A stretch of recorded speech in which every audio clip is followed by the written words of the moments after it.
Budget 2016, it's here, but there's nothing much in there for the startups. Apple versus FBI moves to court as the former prepares for its first court appearance. Morgan Stanley marks down 27% stake in Flipkart, and the valuation falls down to $11 billion. After raising $1.8 billion of investor money, Ola is gearing up for an IPO. And there is a lot more. This is Thursday, 3rd of March. You're spending it with Aditya, your new host, and this is the Bulletin powered by Ambrain India.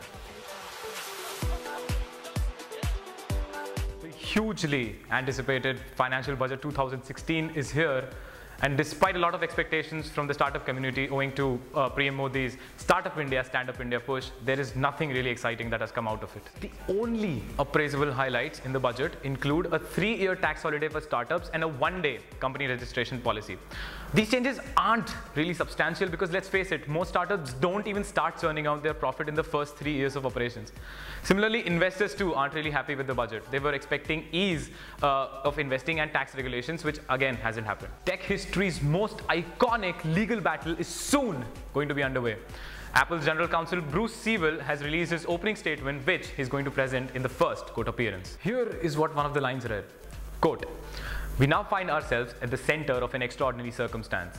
The FBI has asked a court to order us to give them something we don't have, to create an operating system that does not exist, because it would be too dangerous." Unquote.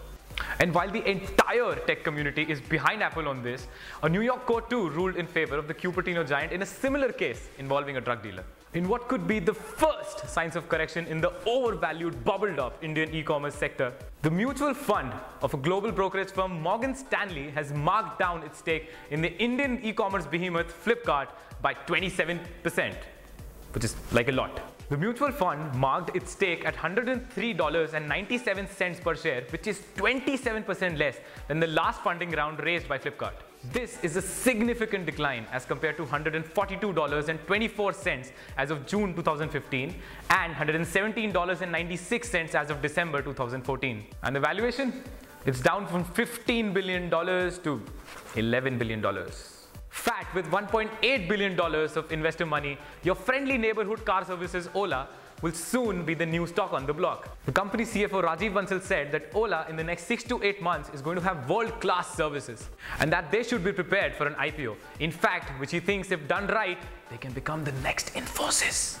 Assuring skeptics who were claiming that its HoloLens project was more a laboratory amusement than something with the potential to go mainstream, Microsoft is taking pre-orders from developers who have applied for the HoloLens development kit. The company has also launched a bunch of applications aimed at showing off various capabilities of the HoloLens hardware, including a new version of Skype and a few games.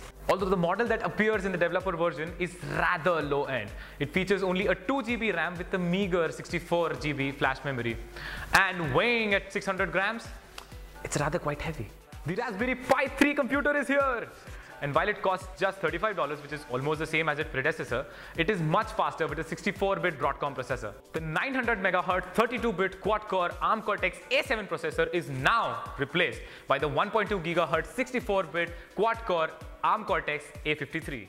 WhatsApp is finally moving on. The company has announced its breakup with BlackBerry, Nokia Symbian and older Windows Mobile OS versions. The now Facebook-owned IM app will no longer be available on BlackBerry devices including the BlackBerry 10, Nokia Symbian S40 and S60, Android 2.1 and 2.2 and Windows Phone 7.1. Janta! It's time to catch up with the notable startup activity from the last 3 days. Momark, a mobile application-based customer engagement platform and a mobile wallet aggregator, raised $600,000 in Series A funding from Your Nest Angel Fund and LNB Group. The startup facilitates loyalty and analytics-based engagement programs for small and medium retailers and provides merchant discovery for customers. Hopscotch, an online baby care products retailer, claiming to provide insider access to the world's top baby and kids products at unbeatable prices, has raised a staggering $13 million in a round led by Eduardo Saverin. Who is Eduardo Saverin? He was the first among the 4 people to build Facebook out of a university dorm room. Gotta start reading, people. Running at the forefront in the great Indian investment marathon is Ratan Tata again. Ratan Tata has invested an undisclosed amount in the home rental startup Nestaway Technologies. This marks his 8th investment this year. And it's pitch-off season! The entries for Motor Presents Tech Portal Pitch Off Season 3 will close on 15th March, so you've got to hurry up. So fire up your laptop, go to pitchoff.thetechportal.in, because if selected, you will get to present your idea in front of 50 investors from across the country in a pure 2-minute elevator pitch event. Apply now. That is it for today, folks. See you next Sunday. Goodbye. Try and keep up.